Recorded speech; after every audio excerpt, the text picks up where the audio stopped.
The following message is transmitted at the request of the United States government. This is a national emergency. All regular programming has been suspended at the request of the White House.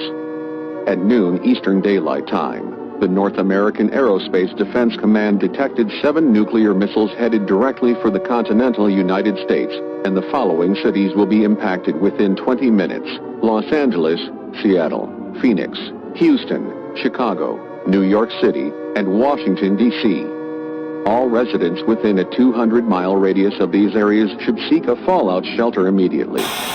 We apologize for the interruption. There is no actual emergency. This was only a test of the National Emergency Alert System. The missile threat is a hoax. This is a test. This is only a test. We will now resume regular programming.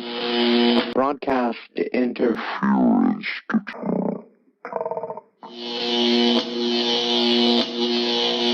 We apologize for the interruption.